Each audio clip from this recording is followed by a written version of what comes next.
Hello sir. Hello. Good evening everybody. आजचा हा video मनी उपासनाशी related काही क्लॅरिटी देण्याकरता म्हणून आम्ही शूट करतोय. मनी उपासना 2025 लॉन्च झाल्यापासूनच त्याची इतकी उत्सुकता आहे लोकांमध्ये, आणि त्याला इतका भरभरून प्रतिसाद मिळालेला आहे. पण या सगळ्या प्रोसेसमध्ये बरेच लोक आहेत जे नवीन जोडले गेलेले आहेत या सगळ्या प्रोसेसमध्ये. सो त्यांना काही डाऊट्स आहेत about money Upasana. So Milind बिचारा एकटा उत्तरं देऊन देऊन थकलेला आहे. त्याच्यामुळे एक सगळ्यांनाच या गोष्टींबद्दल क्लॅरिटी मिळावी याच्याकरता आम्ही हा आजचा व्हिडिओ शूट करतो. सो सर, सुरू करूया. सुरू करूया. सो तर मेजरली जे नवीन लोक आहेत, इतकं लोकांनी पॉडकास्ट ऐकलेले आहेत, त्यांच्या मित्रांनी आजूबाजूच्या लोकांनी त्यांना मनी उपासना करता रेफर केलेलं आहे, आणि people are just going wow about this whole process. तर या सगळ्या ह्याच्याबद्दल लोकांचा प्रश्न बऱ्याच वेळेला असा असतो की मनी उपासना नेमकं काय काय गोष्टी आयुष्यातल्या कव्हर करतो. हा, बेसिकली मनी उपासनाची सुरुवातच कशी झाली. मुळात आम्ही ज्यावेळेस सुरुवात केली, या सगळ्या ही जी नवीन टेक्नॉलॉजी होती त्या काळातली मेरिडियन टॅपिंग प्रोसिजर, ही एक नवीन संकल्पना होती. आणि पॉझिटिव्ह सायकोलॉजी मधला हा एक महत्वाचा भाग होता की तुम्ही तुमच्या सिस्टीम मध्ये अनेक गोष्टींबद्दलची टॉक्सिसिटी ठेवून जीवन पूर्ण क्षमतेनं उपभोगू शकत नाही. R you understanding? सो आम्ही सुरुवातच ही केली की आपण जे बर्डन्ड आहोत, आपण जड झालेले आहोत, कारण अनेक नको असलेल्या किंवा नकारात्मक गोष्टी आपण साचवून ठेवलेल्या आहेत वर्षानुवर्ष. त्या जोपर्यंत त्याचा आपण निचरा करत नाही, तोपर्यंत आपली व्हायब्रेटरी फ्रिक्वेन्सी ही लाइटर होणार नाही. आणि जोपर्यंत लाइटर होणार नाही, तोपर्यंत आपलं जीवन बहरणार नाही. So the original premise of our understanding and our teaching was की आपल्याला जीवन जर पूर्ण क्षमतेनं जगायचं असेल, तर आपल्याला आपल्यातलं जडत्व कमी करायला पाहिजे. म्हणून मिनल, मगाशी जे तू म्हणालीस, त्याच्यावर एलॅबरेट कर पाहिजे तर, की मनी उपासना इज नॉट ओनली मनी उपासना, पैशाशी संबंधित नाहीये ती. So what do you want to say on that? Basically आपण जेव्हा हे सुरू केलं तर वी ऑलवेज रिअलाइज की 70% लोकांचे प्रॉब्लेम्स, त्यांची आयुष्य ही पैशाच्या प्रॉब्लेमच्या अवतीभोवतीच फिरत होती. पण ज्या वेळेला मी केस हिस्ट्रीज घ्यायला लागले, मला हे लक्षात यायला लागलं की त्यांचे पैशाचे प्रॉब्लेम्स हे फक्त पैशापुरते नाही आहेत. त्यांची ही सगळी टॉक्सिसिटी अगदी त्यांच्या लहानपणापासून आलेली आहे. The way exactly. They were brought up, जसं त्यांच्या आई वडिलांचे पैशाचे पॅटर्न्स होते तसेच यांचे देखील पैशाचे पॅटर्न्स आहेत. जे कन्सेप्शन आहे ओव्हरऑल पैशाबद्दल, अंडरस्टँडिंग बद्दल, बिझनेस बद्दल, स्वतःच्या बिझनेस बद्दलच इतकी टॉक्सिसिटी आहे सिस्टीम मध्ये. स्वतःच्या बिझनेसला आपण, आणि शेवटी आपण हे सगळं एनर्जी सायकोलॉजीच्या माध्यमातून समजून घेण्याचा प्रयत्न करतोय. So our money is our reflection. ही गोष्ट कळत नाही बऱ्याच वेळेला आपल्याला. सो आपले जे ब्लॉक्स आहेत हे रिलेशनशिप्स मध्ये असू शकतात. हे आपलं लहानपणी आपलं आणि आपल्या वडिलांचं जसं नातं होतं त्याच्यामध्ये असू शकतात. सो मनी उपासना actually is a cleansing journey, जी आपल्याला या सगळ्या स्तरांवरती क्लेन्झिंग करायला मदत करते. आणि परिणाम स्वरूप आपल्या आयुष्यामध्ये जे जे अडकलेले स्तर आहेत, मग ते पैशाचे असतील, ते रिलेशनशिपचे असतील, ते हेल्थचे असतील, ते स्पिरिच्युअल ग्रोथचे असतील, ते इनर पीसचे असतील, सोशल ऍक्सेप्टन्सचे असतील, हे सगळे स्तर एनहान्स होत जातात. सो जसं जसं आपण क्लेन्झिंग करू, इन रियालिटी मनी उपासना works on every area of your life. So ह्याच्यातूनच सर पुढच्या प्रश्नाकडे जाऊया. जसं बऱ्याच वेळेला लोकांना प्रश्न पडतो की मला पैशाचा काहीच प्रॉब्लेम नाहीये, तर मला मनी उपासना मदत करू शकेल का? सो याच्यावरती काहीतरी क्लॅरिटी दे. नाही, याच्यावरती मला असं वाटतं की तूच अ, प्रकाश टाकावास. कारण हा प्रश्न महत्वाचा आहे आणि तुझ्या तो जवळचा आहे आणि तुझ्या तो आवडीचा आहे. तू अनेक लोकांना ह्या पॉइंट वरूनच मार्गदर्शन केलेलं आहेस. बरेच लोक जे आपल्या व्हिडिओला कॉमेंट करतात, त्यामध्ये तेच म्हणतात की मॅडम तुम्ही आम्हाला ज्यावेळेस हा दृष्टांत दिला, हा इन्साइट दिला, from that time our life change. So मला असं वाटतं की ह्याच्यावरती तूच जर असं प्रकाश टाकावास. तो बेसिकली ज्यावेळेला आपण असं म्हणतो की मला पैशाचा काहीच प्रॉब्लेम नाहीये, पैशाचा प्रॉब्लेम म्हणजे काय, आपल्याला एवढंच आपलं अंडरस्टँडिंग आहे की माझे ईएमआय जात नाहीयेत किंवा मला हवी ती गोष्ट घेता येत नाहीये. आपण ग्रोथ, स्टेबिलिटी, एन्हान्समेंट या सगळ्या गोष्टींकडे कधी लक्षच देत नाही. दरवेळेला पैशाचा प्रॉब्लेमच असतो असं नाहीये. पण ज्या वेळेला सगळं व्यवस्थित चाललेलं आहे, दरवर्षी एक नॅचरल ग्रोथ, एक 20% 25% ग्रोथ बिझनेसमध्ये, करिअरमध्ये ही अपेक्षित आहे. आणि ज्या वेळेला आपल्याला ती ग्रोथ मिळत नाहीये, प्रॉब्लेम नाहीये, पण ब्लॉक आहे कुठेतरी. कदाचित प्रॅक्टिकल एफर्ट्स मध्ये ब्लॉक आहे, कदाचित इमोशनल अंडरस्टँडिंग मध्ये ब्लॉक आहे, कदाचित बाहेरच्याच काही गोष्टी आहेत ज्या मला साथ देत नाहीयेत. सो मनी उपासना is not only related to problems, money उपासना is related to fulfilment of wishes also. कारण आपण जसं एक्सपांड होणार आहे, पैशानी असू दे, पर्सनॅलिटीनी असू दे, आपल्या पैशामुळे आजूबाजूच्या कितीतरी लोकांना कितीतरी मदत होणार आहे. कारण ज्या वेळेला आपली फ्रिक्वेन्सी वाढते, इन इकॉनॉमिक टर्म्स ऑल्सो आपली स्पेंडिंग पॉवर वाढते. So automatically you will be able to drive so many people's businesses.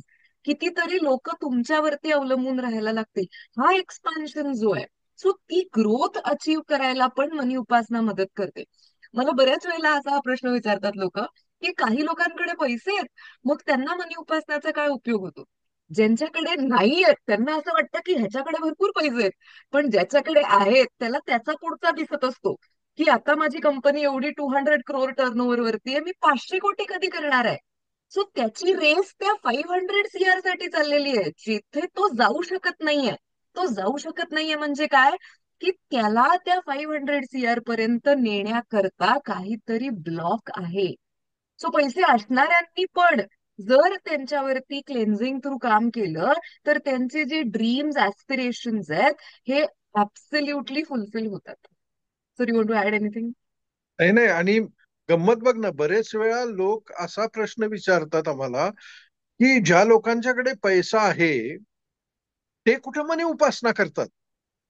Exactly. मग ते पनी उपासना न करता त्यांच्याकडे पैसे कसे येतात. इथं बरेच वेळा मला असं वाटतं की आपण फक्त पैशाचाच विचार करतो. पैसा असणं ह्याच्यावरती आयुष्याची क्वालिटी ठरत नसते.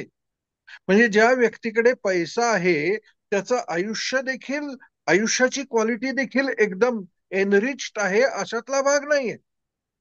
हा पहिला भाग. आणि दुसरी गोष्ट, अशा पद्धतीच्या गोष्टी, या ज्या फायनर गोष्टी आहेत, ह्या पॉप्युलेशनच्या 1% लोकांनाच कळतात. साधी गोष्ट, आज योगा ज्याला आपण कॉमनली म्हणतो, यांनी, मला कोणीतरी आज विचारला हा प्रश्न की योगाने होतंय काय. योगाने मुळात शरीरामध्ये प्रवाहित होणारी जी ऊर्जा आहे ती सुरळीत होते. योगाने सगळे जॉईंट्स फंक्शन करायला लागतात. आपण फ्लेक्झिबल व्हायला लागतो. आपलं पचन सुधारायला लागतं, आपली झोप सुधारायला लागते, आपलं ओव्हरऑल आरोग्य सुधारायला लागतं, आपल्या विचारांची दिशा बदलायला लागते. आणि सगळ्यात महत्वाची गोष्ट, आपल्या आतमध्ये जो आळस भरलेला असतो तो आळस बाजूला व्हायला लागतो. ही, म्हणजे मी योगा हा जनरल टर्म मध्ये बोलतच नाहीये, मी योगासनाबद्दल बोलतोय. योगासनांचा जर एवढा फायदा होत असेल, पण तुम्ही जर विचारलं की एवढा फायदा होतोय, जगातले किती लोक योगासनं करत असतील, तर 1%ही जसा करू शकत नसतील, तसं मनी उपासना ही सामान्य व्यक्तीच्या वाटेला येणारी गोष्टच नाहीये. त्याच्यासाठी तुम्ही त्या 1% ब्रॅकेटमध्ये असायला पाहिजे.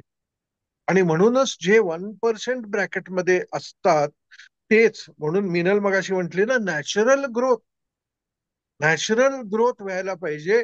एखादं झाड देखील नॅचरली ग्रो होतं. प्रत्येक दिवसाला ते झाड ग्रो होत असतं, ते खुंटत नसतं.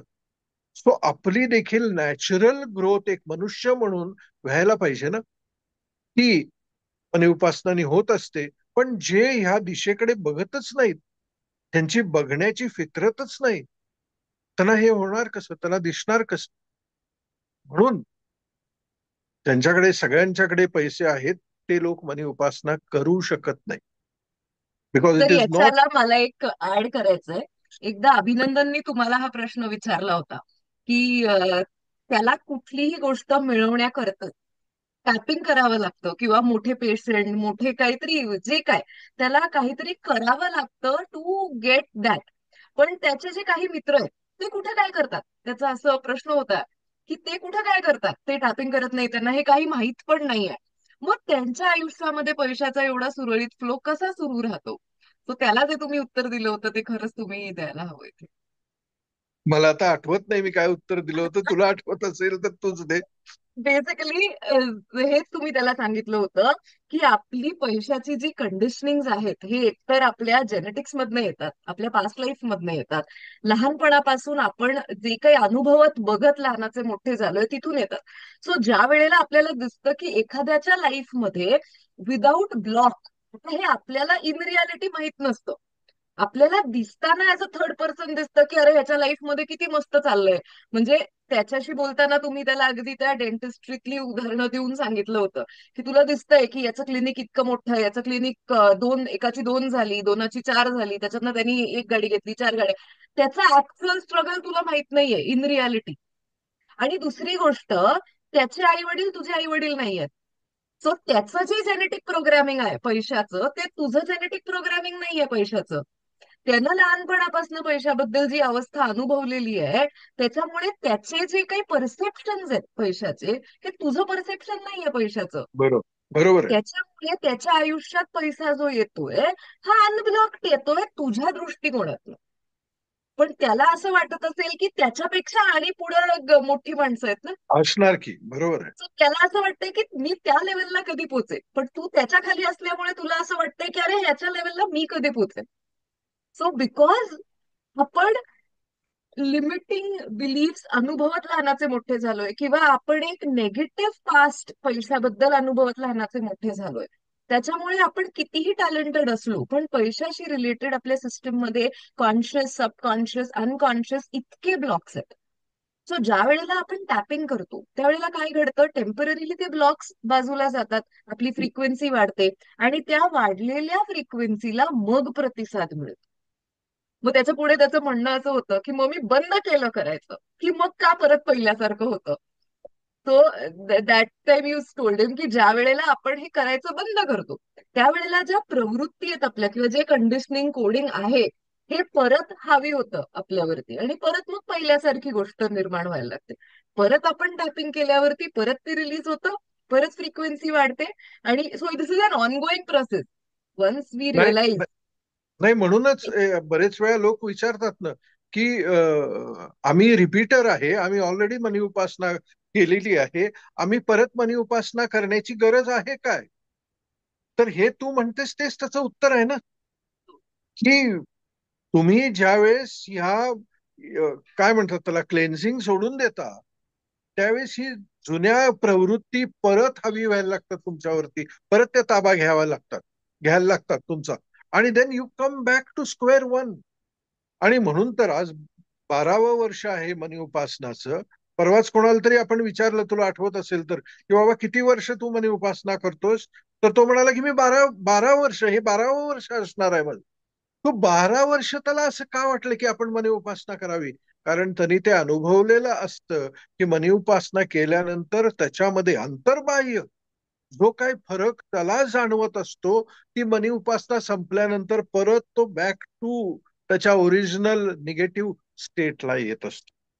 आणि म्हणून मला कोणीतरी परवा विचारलं ना की मी आता, मला कशाची इच्छा राहिलेली नाही आहे, तर मग मी मनी उपासना करण्याचं प्रयोजन काय? त्याच्यावर मला उत्तर असं वाटलं की समजा तुमची इच्छा राहिलेली नाही आहे म्हणून तुम्ही घरी तसंच जर बसलात, आंघोळही केली नाहीत, तर महिन्याभरानंतर तुमचं काय होईल? तुमच्या आजूबाजूला देखील कोणी फिरकणार नाही.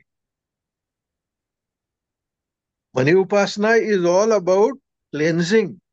आणि मगाशी आपण बोललो तसं मनी उपासना हे त्याचं नाव आहे. ऍक्च्युअली ही जीवन उपासना आहे.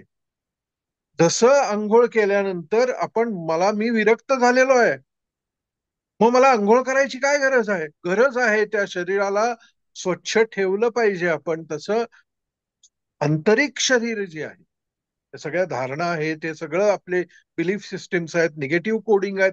आणि ते जेनेटिक म्हणजे नुसतं आपल्या आजी आजोबांच्या पुरतं नाही आहे, ते मिलियन्स ऑफ इयर्सचं आहे कोडिंग आपल्यावरती. तो नुसते आपले आजी आजोबा, खापर आजी आजोबा पुरतं मर्यादित आपलं कोडिंग नाही आहे. मिलियन्स ऑफ इयर्स मानव जातीचं कोडिंग आपण घेऊन आता फंक्शन करायला लागलोय. So that get backs. तो त्याला कॉम्बॅट करायला पाहिजे, त्याला क्लीन करत ठेवलं पाहिजे. म्हणून तुम्ही विरक्त झाला असला तरी जसं तुम्हाला रोज दात घासणं किंवा आंघोळ करणं गरजेचं आहे, तसं हे क्लेन्झिंग चालू ठेवणं गरजेचं आहे. म्हणून मनी उपासना. तर एक शेवटचा प्रश्न घेऊया, की काही लोक असं विचारतात की माझ्या घरच्यांचा किंवा माझ्या नवऱ्याचा, माझ्या बायकोचा ह्या सगळ्यावरती काही विश्वास नाहीये. सो आम्ही ज्यावेळेला हे सगळं करतो तर त्यांची नेगेटिव्हिटी काही इंटरफिअर करेल का ह्या सगळ्यात, किंवा आम्हाला ह्याचा जसा बाकीच्यांना फायदा होतो तसा होईल का? अर्थातच. तुम्ही कल्पना करूया आपण, की तुम्ही घरामध्ये 4 लोक आहे. 3 लोकांना या सगळ्या गोष्टींमध्ये काही इंटरेस्ट नाही, कशातच इंटरेस्ट नाही, त्यांच्या त्यांच्या गोष्टींमध्ये इंटरेस्ट आहे. आणि तुम्ही जागरूक होता राईट इटिंगकडे. राईट इटिंग म्हणजे काय म्हणतात त्याला? युक्त आहाराकडे. युक्त आहाराकडे. आणि तुम्ही सुरू करता युक्त आहार. मग त्या युक्त आहारामध्ये ज्या ज्या काय गोष्टी असतात, अगदी ग्लुटन फ्री तुम्ही जेवायला लागता, किंवा तुम्ही नॉन व्हेजिटेरियन कमी करून व्हेजिटेरियन वरती भर देता, तुम्ही ग्रीन व्हेजिटेबल्स जास्त खायला लागता, तुम्ही विटॅमिन सोर्सेसची जे आहे ते अन्न खायला लागता, असं सगळं करायला लागतं, अशी कल्पना करूया. 3 महिन्यानंतर किंवा 6 महिन्यानंतर तुमच्या घराची अवस्था काय होणार? ते 3 लोक जे आहेत ते ह्या सगळ्या कुठल्या प्रोसेसमध्ये बिलीव्ह करत नाही आहेत. त्या लोकांची अवस्था कशी राहणार आणि तुमची कशी राहणार? Will your health be better than their health? The answer is yes. त्यामुळे एक तर त्यांची निगेटिव्हिटी तुमच्यावर हवी होणार नाहीये, कारण तुम्ही ज्यावेळेस एका विशिष्ट अवस्थेला राईज व्हायला लागता, त्यावेळेस जे जड आहेत ते जड त्याला खालती नाही ओढत. अनेक वेळेला आपल्याला असं दिसतं की अगदी कॉलेज विलेज मधली मुलं असतात ना, ती चांगल्या विचारांनी जात असतात पुढं, पण काही टार्गेट मुलं असतात, ती तणाव खालती ओढायला लागतात आणि आपण वाहत जातो. हे कसं शक्य आहे? कारण आपण मुळात राईज झालेलोच नसतो. आपण कॉस्मॅटिकली राईज झालेलो असतो, सुपरफिशियली राईज झालेलो असतो. पण जे खरे राईज होतात, जे खरे अंतर्बाह्य क्लेन्झिंग करतात, त्यांना माहिती असतं की ह्या निगेटिव्ह लोकांना लांबच ठेवायचं आहे. त्यांना आपल्या आपल्या फील्डमध्ये येऊ द्यायचं नाहीये, कारण ते येऊच शकत नाहीत. आपल्या भोवती मग एक इनविजिबल प्रोटेक्टिव्ह फील्ड तयार होतो, ज्याला ही निगेटिव्ह लोक भेदू शकत नाहीत. तुम्ही जर खरंच राईज व्हायला लागला कॉन्शियसनेस मध्ये तर. मिनल, ह्यावर आणि तुला म्हणून काही म्हणायचं असेल? कदाचित लोकांचा असा अनुभव असेल की निगेटिव्ह लोक एकतर आयुष्यातनं निघून जातात जशी आपली फ्रिक्वेन्सी वाढते, किंवा बरोबर. त्यांचा आपल्याला त्रास व्हायचा बंद होतो. बंद. पण ह्या प्रोसेसमध्ये सर सगळ्यात महत्वाचं, जसं तुम्ही सुरुवातीच्या उदाहरणात पण सांगितलं, की ते 6 महिने दटून राहणं गरजेचं आहे. बरोबर. बरोबर. की अरे घरी जाऊन आपण काहीतरी करतोय आणि बाकीचे टर उडवतायत आपली, आणि म्हणून आपण सोडून दिलं ते. तर आपणही त्यांच्याच लेवल बरोबर कायम आयुष्य जगत राहणार आहे. जसं 6 महिन्यानंतर 6 महिने जर युक्त आहार कोणी फॉलो करू शकलं तर त्याचं बॉडी चेंज झालेली ही प्रत्येकाला कळणार आहे. त्याच्या स्किन पासून, त्याच्या ऑरापासून सगळंच बदलणार आहे. पण ते 6 महिने डिटर्मिनेशनने तिथं दटून राहणं खूप गरजेचं आहे, नाहीतर टांग खेचायला काय सगळे बसलेलेच आहेत आपले. So that consistency is what is very, very important in this whole process. नाही, आणि मिनल मला काय म्हणायचं आहे, सगळ्यात महत्वाची गोष्ट लक्षात घ्या. आता आपण आपल्याबद्दल बोलूया. आपण मनी उपासना गेले 12 वर्ष करत आलेलो आहे. 12 वर्षामध्ये तुम्हाला फरक जाणवलेला आहे ना? म्हणजे it is a tested thing.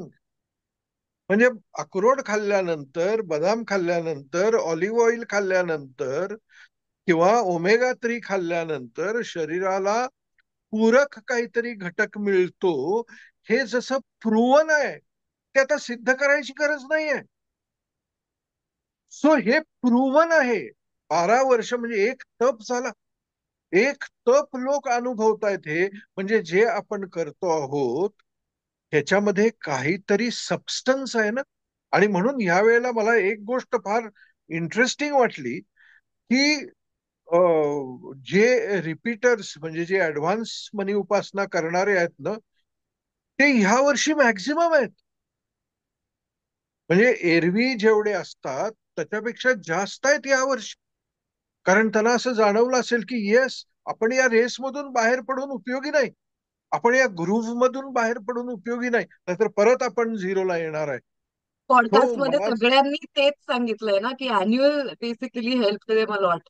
म्हणजे कुठे त्यांना घसरूच दिलेलं नाहीये नेगेटिव्हिटीकडे, किंवा कुठेही एक्झॅक्टली, डाऊनफॉल आयुष्यात होऊच दिलेला नाहीये when you are constantly connected to the group.